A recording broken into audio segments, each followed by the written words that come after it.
Les poissons, une ressource précieuse que nous considérons souvent comme acquise.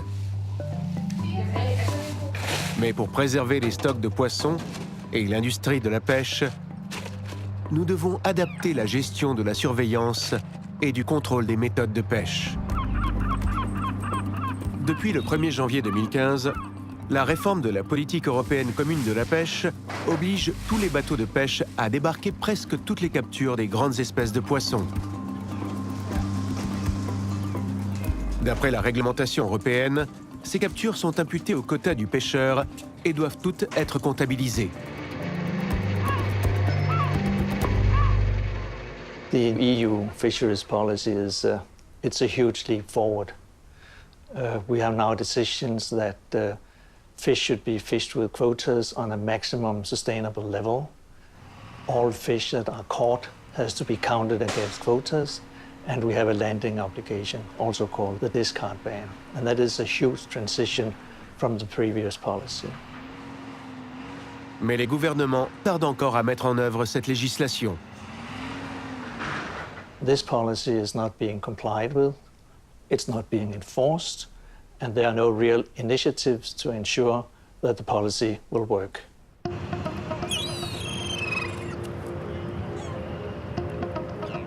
Actuellement, la pêche européenne fait l'objet d'un contrôle naval, aérien et portuaire, en plus d'être surveillée par des observateurs à bord.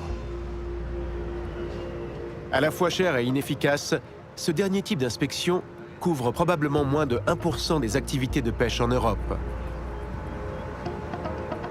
It's extremely difficult to monitor all vessels at all times. This is essentially impossible due to the fact that we have plus 400 something vessels in that class. So if we have to have observers on board all of them at all times, it will never be commercially possible to do that. We've always had observers that we would take to sea periodically. Maybe once in a year, maybe some years you wouldn't take them. So the observer program has become more expensive, and getting people to go to sea is a lot more difficult these days.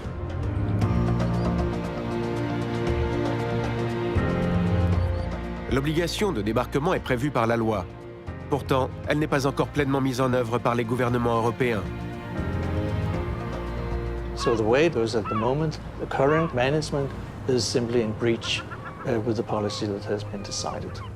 We all have an interest in having compliance, and we all have an interest in documenting that we actually count all the fish we take. And one of the ways to do that, or perhaps rather the way to do that, is by using remote electronic monitoring, REM.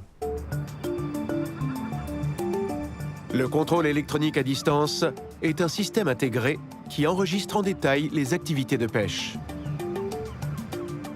Les capteurs placés sur le treuil comptabilisent les captures.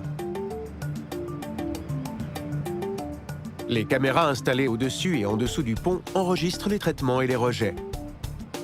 Le GPS, lui, localise la position et les mouvements du bateau. Toutes ces données sont sauvegardées sur un disque dur central. Ce système est utilisé dans le cadre de plusieurs projets pilotes européens. Le capitaine danois Werner Jensen participe à l'un d'entre eux. Down here you can see we got one camera over here and one there, and we got one up on the shelter deck where the fish is coming in.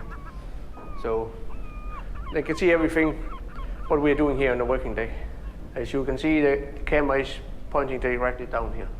In this area the fish is coming up here where we cut the fish that we use and grade them in sizes, and the rest is going outside over there where the camera over here can see everything is going on off the ship. So overboard, yeah.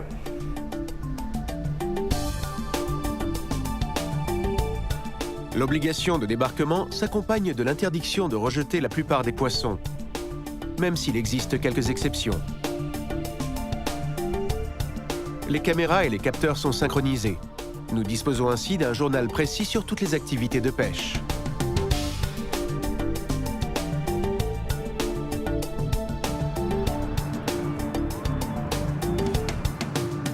Lorsque le bateau est à nouveau à distance d'un signal Internet, les données du GPS et des capteurs sont automatiquement transmises aux serveurs continentaux.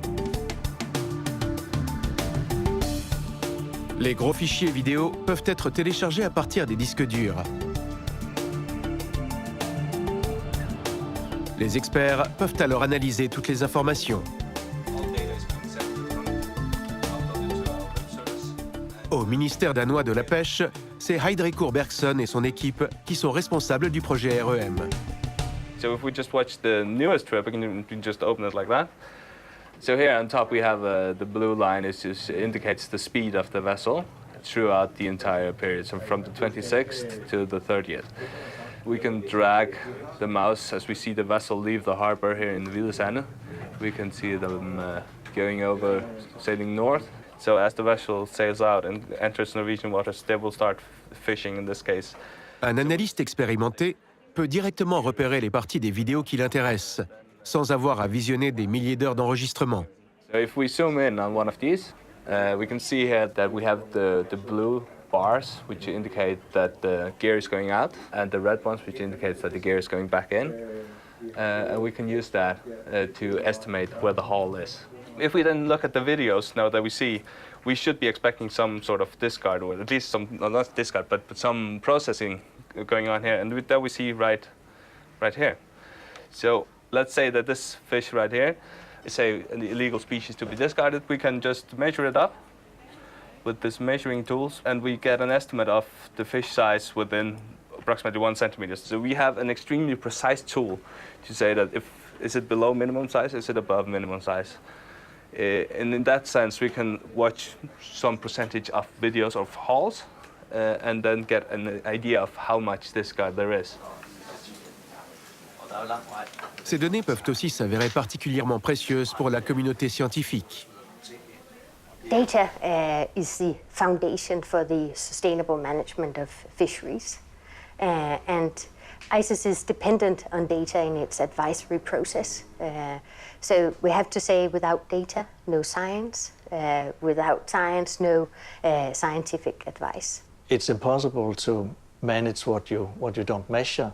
And as long as we don't know what is actually caught, it is difficult to set quotas at the right levels, and it's difficult to have a responsible policy. With the full catch accountability, you will also be able to get the information about protected species being caught within an area, about vulnerable habitats within an area. And that's something which is in the interest of the fishing industry, of the managers, and of the consumers. C'est en grande partie à ces mêmes clients qui ont fait pression sur les distributeurs que l'on doit cette nouvelle politique européenne de comptabilisation des captures de poissons. On pense notamment à la grande chaîne de supermarchés Sainsbury's. So in 2011, we launched our sustainability plan. And when it came to fish, the target was to ensure that all the fish and seafood that we sold was sourced responsibly from fisheries and aquaculture organisations that were independently certified as sustainable. So there were good reasons for taking that approach. One, that sustainable sources guarantees you security of supply into the future, so it's a sound economic reason for that. But also, from a Sainsbury's perspective, we tell our customers that we are a responsible business. So they expect us to do the right thing on their behalf. So something like remote electronic monitoring would help the regulators and the scientists to understand what fish are being caught, whether that's by species or by size, where they're being caught and when they're being caught, and that will inform the fisheries management processes and ultimately deliver a better, more productive and ultimately sustainable fishery. La plus-value du REM est donc claire aux yeux des distributeurs, des scientifiques et des représentants du gouvernement. Mais qu'en est-il des personnes qui testent ces systèmes de caméras?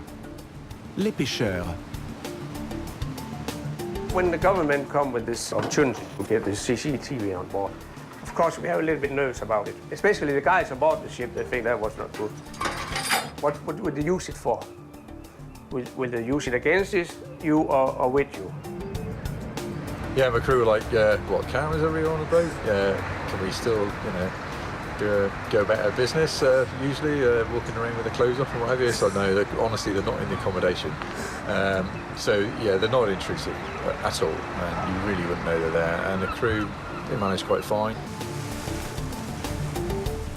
What the camera system can do for the fish stock is that the fisherman will think a little bit different. He will think more about selective gears and the way of fishing and in the area he's fishing.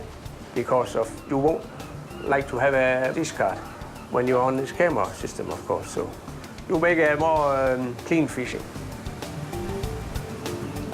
Last year we were around 2% of discard in our fishing on the cod fish, so that's nothing. I'm very open-minded about it. I'm not a huge advocate of big brother at sea, but if this becomes something that enables fishery to be better and to carry on growing and to be even more sustainable than it is already in the future, then I would say it's probably a step in the right direction.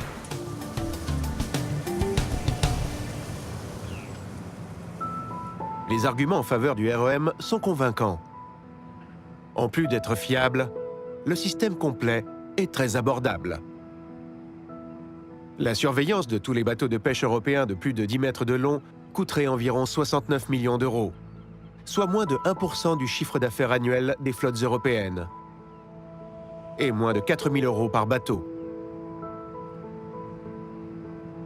À moindre prix, cette solution nous offre une plus grande couverture que les systèmes de surveillance traditionnels.